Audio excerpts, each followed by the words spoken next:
Hello, this is Levi Wampler with MMAstrikingcoach.com. Today we're interviewing Ryan Spink, Director of Integrated Combat System University, an 8th degree black belt in Kung Fu Sansu. He's trained Krav Maga in Israel, and he's currently teaching at Joe Stevenson's Cobra Kai Gym. Ryan, how you doing? Good. How you doing, Levi? Doing good today. Having a great day. Let's see here. Can you tell us a little bit about how you got started in the martial arts? Well, as a small kid, I used to get bullied a lot at school, and I would get beat up quite regularly at the school bus, at the bus stop. And finally, I don't know, when I was about 11 years old, I went ahead, and I remember it was just typical, another one of those fights at the school bus stop. And a neighbor who watched the fight finally approached my parents that evening and said, this kid needs to learn how to defend himself. And from there, he got me started in martial arts, and I've been doing it ever since. So I have just over 30 years in the martial arts. Oh, wow. That's great. That's great. Can you tell us a little bit about the difference between, say, street fighting, self-defense, and ring fighting? Sure. Well, number one, ring fighting is strictly, by the rules. It's a clean environment. The fight is even. There's really no surprises in the sense that you know who your opponent's going to be, with the exception of last-minute changes. Mm-hmm. But you know what the rules are. You know that you're within each other's weight classes. And if you've prepared properly, you have a chance to do some research on your fighter so you know their fight game, their strategy, strengths, weaknesses, and you and your coach can work out a strategy to exploit those. Unlike a street fight or your violence, that we confront in the streets or in your daily life, you don't have those options. You don't have those benefits. You're stuck with maybe one or two people coming after you. You don't know that they're usually out of your weight class. They've obviously picked you out because you're an easy target, not a hard target. They see you as someone that they can overcome and dominate easily. And you can bet that it's not going to be a fair fight. It's not going to be a sanitized environment. And it's not going to happen when you want it to happen. There's going to be no pre-warning. There's going to be no set date. You're on their time schedule, not yours. And so it's an entirely different thing. And a lot of people, they view MMA, well, you hear them say, hey, MMA is the closest thing to a street fight. And for those of us that have done bouncing or executive security and have had, a number of altercations because, let's say, we're from a bad neighborhood or whatever, we know what it's like on the street. Trust me, MMA is the farthest thing from a street fight. Cool. That's great. That's great. What would you say is the best way to practice for self-defense? If I'm an MMA fighter and I wanted to take my skill set and be able to use it in the street, do you have any recommendations for that? Well, let me just say, first, let me go back. Now, obviously, MMA is different than street fighting. However, MMA does offer one attribute that's a big, important attribute, regardless in the ring or on the street, and that is tenacity. MMA, I work out at Joe Stevenson's Cobra Kai. I've dealt with MMA fighters and trained MMA for the last 8-9 years. You can't find a group of harder working people with a more tenacious work ethic in a fight. They really do have the fighter's attitude. It's just that the concept of how they approach violence and fighting is slightly different. So, having said that, it all depends on what their long-range goal is. If you want to become, a street fighter, it's not that anyone wants to become a street fighter, but if you want to take your skills and learn how to better prepare for the street, some of the best martial arts I can think of would be, that I'm familiar with in my background, would be Krav Maga, San Soo, or either Eskrima.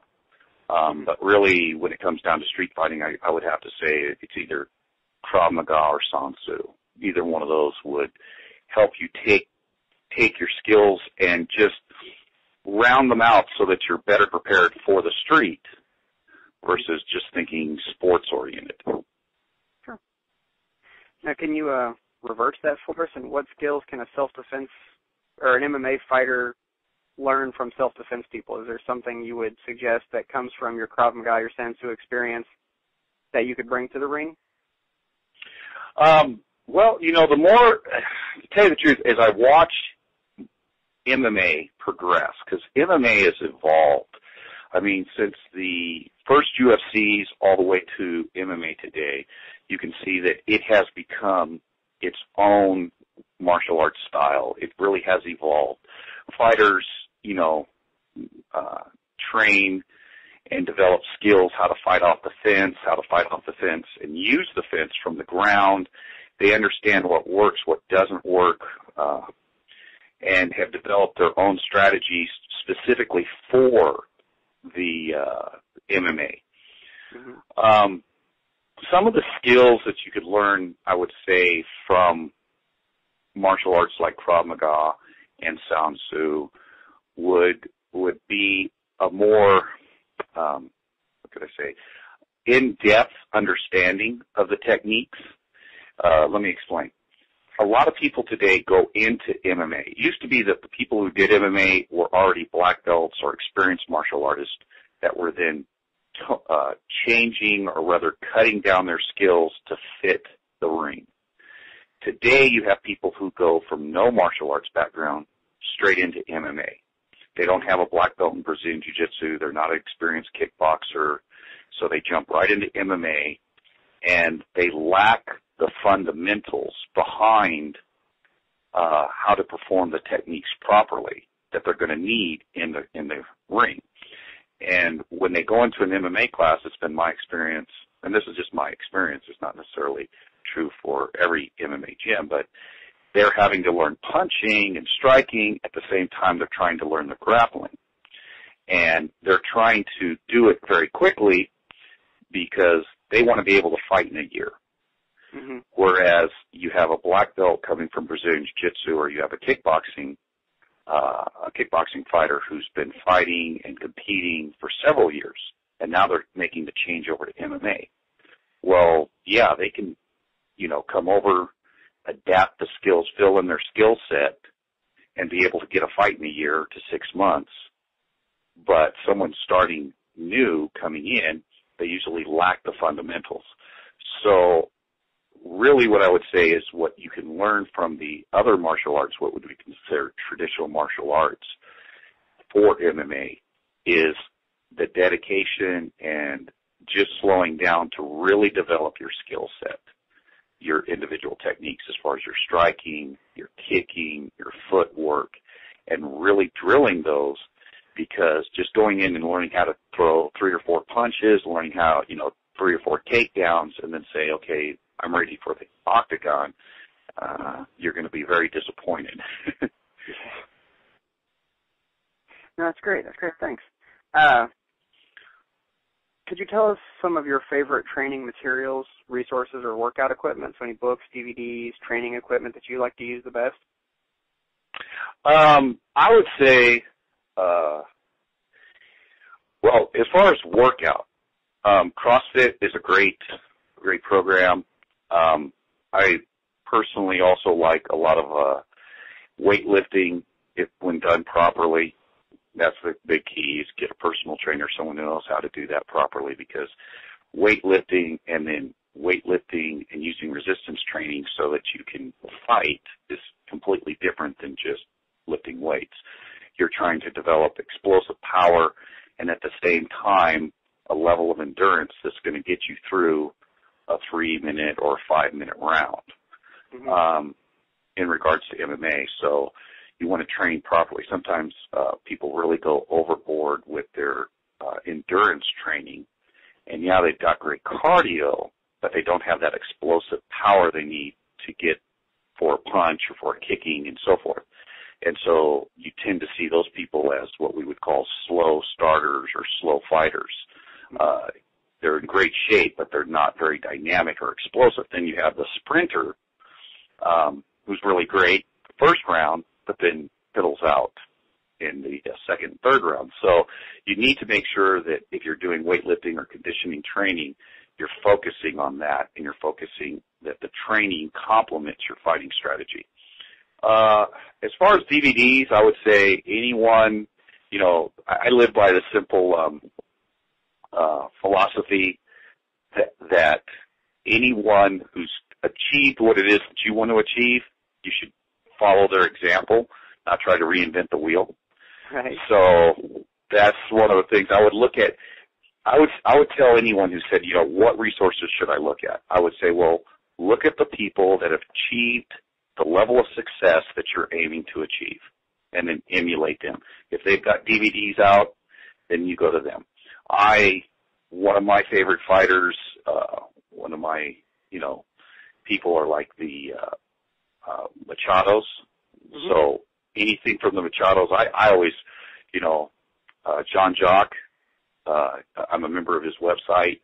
I love the material he gives, but there's a number of others I also follow. But what I'm saying is you really have to look at what it is you want to accomplish and who fights the way that you want to fight, and then follow. That's how I would direct you to the resources. No, that's great. That's really good advice. So going along the advice line, what do you think is some of the best advice that your mentors have ever given you? As far as for sport or for self-defense? Just whatever. How about both, if you don't mind? Oh, okay.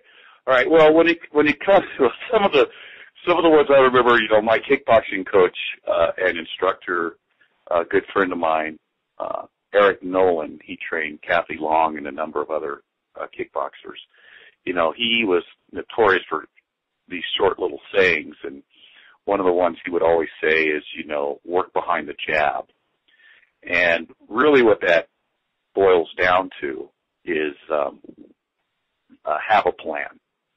Do not, when it comes to fighting in the ring or competitive, have a plan, have a strategy, know that strategy, and understand the weaknesses of your strategy and how you're going to counter should the person try to exploit that. Do not just say, hey, I'm taking a fight next week. And I see this all the time. And they say, hey, we got you this fighter. We don't know anything about him. And the guy, says, hey, I know exactly how I'm going to fight him. You need to develop a plan. You need to know who you're fighting, and you need to have a strategy. Another thing that Eric used to always say was protect yourself at all times. And if you think about that, that's good advice for the street as well as for the ring. In the end, you are ultimately responsible. You are responsible for whether or not you succeed or fail in the street or in the ring. And I see this all the time, that fighters go into the ring, they don't do as well as they want, and so right away they switch coaches or they want to switch methods, and it's always someone else's fault. In the end, the level of success that you achieve or do not achieve falls on your shoulders. You're ultimately responsible. So protect yourself at all times and realize that you are ultimately responsible and you need to be working. Another thing that he used to always tell us was, if you train to fight one round, you're going to have to fight all of them. But if you train to fight every round of the fight, you'll probably only have to fight the first round. And I see so many people, again, these are usually young kids coming into MMA, and they think, okay, yeah, I'm just going to go in there, I'm going to knock this guy out the first round. Well, I don't know what you've been thinking, but your opponent has that same mindset. And you need to realize he, too, has been training. So when you're in the gym and you're training and you get done with your hour and a half or your 2-hour training session, you need to ask yourself, is my opponent putting in 3 hours? Is he putting in 4 hours? Did my opponent run an extra mile today? You really need to ask yourself how bad you want to win. and you need to prepare yourself to fight that entire fight. And if you jump into that ring and you have a strategy and you know that you've done your road time and you've done your gym time and you've fully prepared, then you're going to probably walk out of that ring going, man, that was an easy fight. I went right through that guy. But if you underestimate your opponent and you think, oh, this is going to be an easy fight, I got news for you. You're in for a hard lesson, and he's going to beat that lesson into you, that you cannot have success unless you prepare for it. And usually preparing for it is a lot of hours, a lot of sweat, a lot of pain, a lot of grueling, and there's just no way around that. It doesn't come easy. As far as the street's concerned, in self-defense, again, a lot of those same principles apply there. People just assume that we live in a safe society when really don't. You look at, if you read the statistics, I know everyone likes to play the statistic game and try to institute fear and, you know, it's not as bad as this or it is as bad. But the reality of the matter is we really are not more civilized. We have the appearance of civility, but society is just as violent as it always has been. And if you think it's not going to happen to you, yeah, that's when it's going to happen.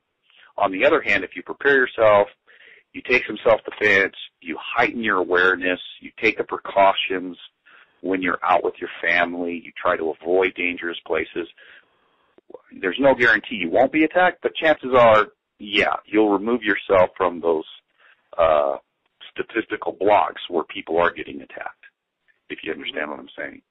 You know, it's one of those things of when you're at a situation at a party and you're like, man, you know, this thing's getting kind of out of hand, this could be trouble, I'm just going to leave. And then you have a person who does that, who avoids situations, doesn't put themselves in dangerous places, and then someone says, see, he never gets attacked. Well, of course he never gets attacked. Of course he doesn't have problems. He's always avoiding them, you know, versus the person who goes, oh, that'll never happen to me. I'll go party and I'll hang out with whom I want. I'll party where I want and I'll do what I want. And the next thing you find out is, man, I can't believe we got jumped. Well, did you think where you were at the time that you were and with the people that you were with? I mean, come on. What did you expect was going to happen? Yeah.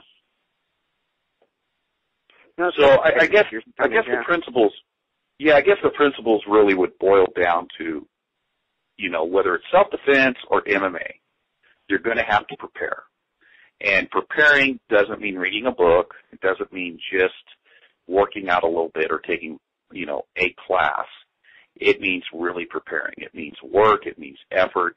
It means saying, you know, in the case of MMA success, it means, hey, I'm going to become a fighter, and that's a lifestyle. In case of self-defense, you're going to say, hey, I'm going to change my lifestyle to a lifestyle where I take self-defense and self-protection seriously.